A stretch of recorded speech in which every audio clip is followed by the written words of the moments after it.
Napasmado ang bunganga. Beep, beep, beep, beep, beep. Ang tagalupa na viral ang mukha. Bip, bip, bip, bip, bip. Bumibip, bip, bip, bip, bip, bip, bip, bip, bip, bip, bip na ba? Ang lahat. Martian. Beep, beep, beep, beep. Enrico Pañero. Bip, bip, bip, bip, bip. Beep, beep, beep, Bip, bip, bip, bip, bip. Bip, bip, bip, bip, bip. Tikilaok! Tikilaok! Beep, beep, beep, beep, beep.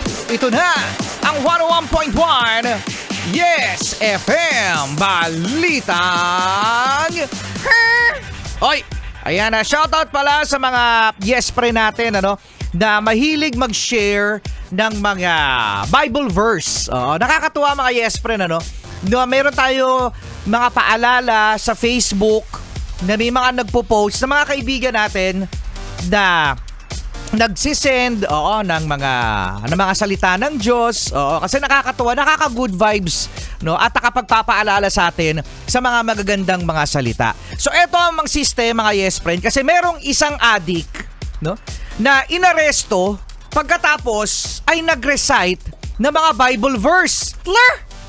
Addict!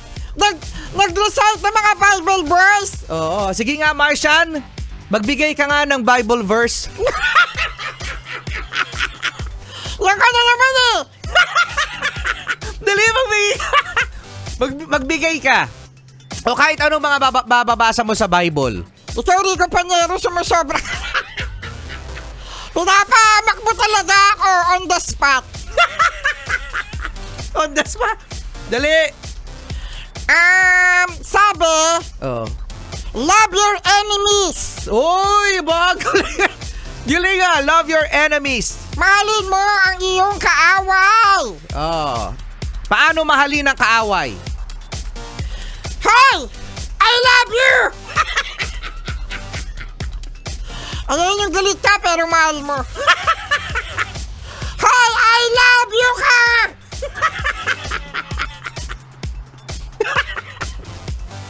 I love you! Galit pero I love you!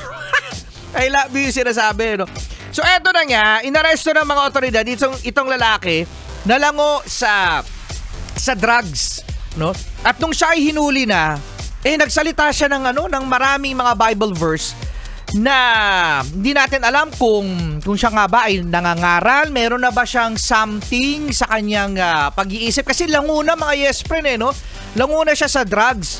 At hindi lang yan, dahil nakitaan din siya sa bag ng baril at saka ng bala. Grabe naman! Oo, ayan. Kaya alam mo, mga Yes Friend, ito yung isang nagsasabi rin sa atin na hindi lahat ng mga akala mo palasimba, patabi-tabi po, yan. Kasi alam naman din nyo yan na meron kayong mga kaibigan na madalas mag-share din ng mga Bible verse, pero ang ugali.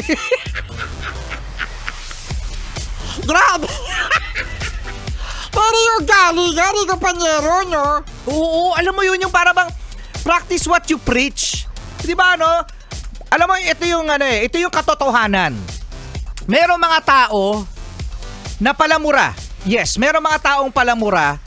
Pero pagdating sa gawa, ay sinasabi ko sa inyo, pagdating sa gawa, ang ganda-ganda, ang buti-buti.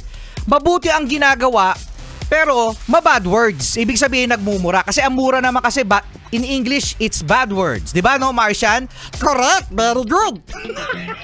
Pero meron naman dyan ng mga tao na punong-puno, mabulaklak ang bibig pagdating sa mga Bible verse, pero in action, bad. Oo, bad in action. So, mamili na lang kayo mga Yes Friend kung saan doon. Namili na lang Oo, mabad words nga pero good in action, o good nga in words pero bad in action. May mga ganyang mga tao, mga Yes Friend. Solid cute morning pa rin. Solid cute morning! Trees, I tell you like